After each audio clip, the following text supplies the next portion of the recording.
plus dans la psychose. Non, les Français ont appris. Effectivement, on a vécu quand même tous collectivement l'année 2015, qui a été une année dramatique en matière de terrorisme islamique, et donc ensuite des conséquences que ça a pu avoir toutes sur les années qui ont suivi, 2016, 2017, 2018. Donc les Français ont appris. Effectivement, depuis la crise sanitaire, ce risque-là avait été dans la tête des gens. Enfin, en tout cas, moi, quand j'échange avec mes collègues, ce risque-là avait un peu disparu. Donc là, il revient. Donc on assiste en 2023 à une résurgence quand même de la menace islamiste sur notre pays, et donc d'être dans une société de la vigilance, parce que pour l'instant, les solutions, que ce soit en termes national ou en termes européens, ne sont pas encore suffisantes. Moi, je pense par exemple que la question des frontières au niveau européen est un sujet. Or, aujourd'hui, l'Europe ne consacre que 3,5 milliards d'euros, donc c'est l'équivalent du budget de la culture, pour protéger les frontières européennes. C'est clairement insuffisant. Ne répond pas, en tout cas, à l'appel au secours quelque part, parce que c'est un appel au secours finalement qui est lancé par les départements.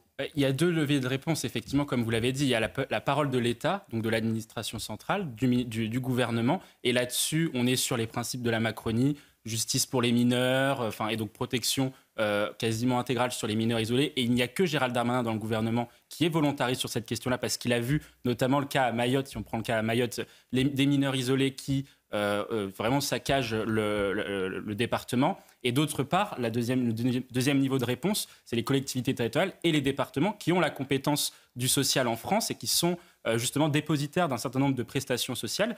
Et dessus, les départements, et là c'est une très belle prise de conscience de la part du département de Belfort, qui va justement on va dire, arrêter ce que disait Amaury, le guichet social pour les mineurs isolés et pour l'immigration d'un point de vue plus global, parce que lorsque l'on voit à Lampedusa, on sait que quand il y a beaucoup de migrants qui arrivent, lorsqu'il s'agit de les répartir sur le territoire européen, les migrants qui aujourd'hui décident de là où ils veulent s'installer vont plutôt soit vers les pays du Nord pour travailler, soit vers la France pour pouvoir profiter d'aide sociale. Alors, c'est une initiative. Bien sûr, on a l'impression en fait qu'avec Gérald Darmanin, malgré le volontarisme qu'il met dans ce texte, on va dire la composition de l'Assemblée nationale détermine un petit peu le contenu du texte. C'est-à-dire qu'un coup, il veut faire voter le texte via une partie de l'aile gauche de la Macronie et une partie de la NUPES, et de l'autre côté, il souhaite parfois faire alliance avec les Républicains pour faire passer son texte.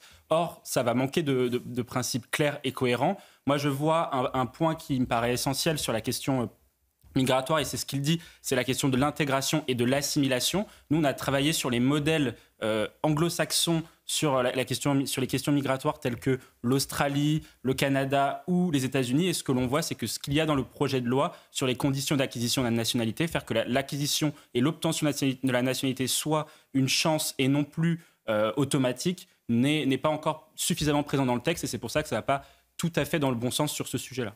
Ce matin, on vous parle également. Moi je suis d'accord, il faut justement un modèle qui va davantage vers la liberté, parce que les médecins sont une profession qui a une passion pour la liberté, plutôt que de contraindre et de restreindre l'activité.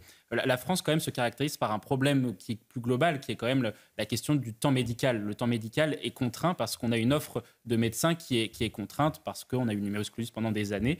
Et là-dessus, pour l'instant, les réponses qui sont apportées, elles ne sont pas tout à fait satisfaisantes. Aujourd'hui, on dit aux médecins, on va partager le temps médical avec les infirmiers, avec les autres assistants dans le monde de la santé. Or, ce n'est pas quelque chose qui est suffisamment intéressant. Et puis, on dit aussi aux médecins, vous allez devoir en faire plus parce que vous ne travaillez pas suffisamment. Or, il faut justement avoir un cadre de vie beaucoup plus intéressant pour pouvoir rendre attractif la profession dans les territoires ruraux. Parce que vous l'avez dit aussi, il y a la question des services publics, des commerces, des artisans. C'est aussi comme ça qu'on attire les médecins. C'est avec tous ces services, les écoles. Voilà, c'est ça. Ou aussi les autoroutes, par exemple, qui sont importantes. Voilà. Exactement. Les sports. Après, c'est, comme vous l'avez dit, le château de Versailles est l'image et le rayonnement de la culture française par excellence et justement de son excellence. Là, on a face à des personnes qui nagent en pleine, ce que nous on appelle la culture d'irresponsabilité, c'est-à-dire que ce sont des personnes qui se permettent de réaliser un certain nombre d'actes individuels pour pouvoir justement, on va dire, exprimer une émotion ou se faire plaisir pour pouvoir continuer d'instiguer un petit peu ce climat de terreur ambiant, ce que un peu Gilles Kepel appelle le djihadisme d'atmosphère, où vous avez un certain nombre de nos compatriotes qui vivent en fait dans cette peur permanente du terrorisme et des alertes à la bombe, etc. Et donc, pourquoi ces personnes-là nagent en pleine culture des responsabilités? C'est parce qu'il y a un effondrement de la politique pénale. Parce que, comme vous l'avez dit, un juge des libertés a déjà relâché cette personne-là.